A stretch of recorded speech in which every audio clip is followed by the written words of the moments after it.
आज रात टेक्सास में आई भीषण बाढ़ ने तबाही मचा दी है। अब तक इस त्रासदी में 82 लोगों की मौत हो चुकी है और 10 कैंपर्स अब भी लापता है। ये तबाही 4 जुलाई की सुबह आई, जब अचानक आई बारिश ने देखते ही देखते नदियों और रिहायशी इलाकों को अपने आगोश में ले लिया। महज 1 घंटे से भी कम समय में ग्वाडालुप नदी का जल स्तर 26 फीट तक बढ़ गया। इस विनाशकारी बाढ़ का सबसे बड़ा असर पड़ा कैंप मिस्टिक पर, जहां करीब 750 लड़कियां गर्मी की छुट्टियां मना रही थीं। पानी की दीवार और मलबा कैंप को चीरते हुए अंदर घुस गया। बच्चियां और काउंसलर अपने अपने बंकों में फंसे रह गए। अब भी 10 लड़कियां और एक महिला काउंसलर लापता बताई जा रही हैं। इसी बीच राहेल सांचेज नाम की महिला ने एक भावुक अपील की। उनका पिता हॉस्पिस पर है, चल फिर नहीं सकते, और उनका घर भी पानी में डूब रहा था।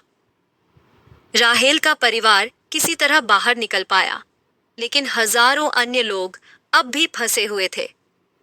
बचाव कर्मी दिन रात नावों और हेलीकॉप्टरों की मदद से फंसे लोगों को बचाने में जुटे हुए हैं।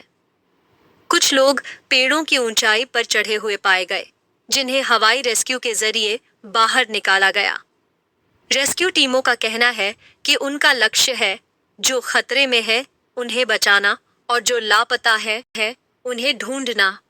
हवाई दृश्यों में बर्बादी साफ दिख रही है, गिरे हुए पेड़, टूटे पुल और सैकड़ों डूबी हुई गाड़ियां जिनकी तलाशी ली जा रही है। एक लाल कार को स्पिलवे से निकाला गया, जो कीचड़ से पूरी तरह भर चुकी थी। कई घंटों की खुदाई के बाद भी उसमें कोई शव नहीं मिला। हर जगह कैंपिंग के निशान हैं, टूटी टेंटें, बिखरी चीजें और गाड़ियों के अवशेष। लेकिन सवाल अब भी उठ रहे हैं, क्या समय पर चेतावनी दी गई थी? Texas department of emergency management ने 2 दिन पहले ही भारी बारिश और फ्लैश फ्लड की चेतावनी जारी की थी। फिर भी बहुत सारे लोग समय रहते नहीं निकल पाए। अब राष्ट्रपति ट्रंप ने इस क्षेत्र को मेजर डिजास्टर एरिया घोषित कर दिया है और फेमा की टीमें सहायता के लिए जमीन पर पहुंच चुकी हैं। इस बाढ़ में कई जाने गईं। डॉ कैथरीन एड्स, जो अपने पति के साथ आरवी कैंपिंग पर थीं, बाढ़ में उनसे अलग हो गईं।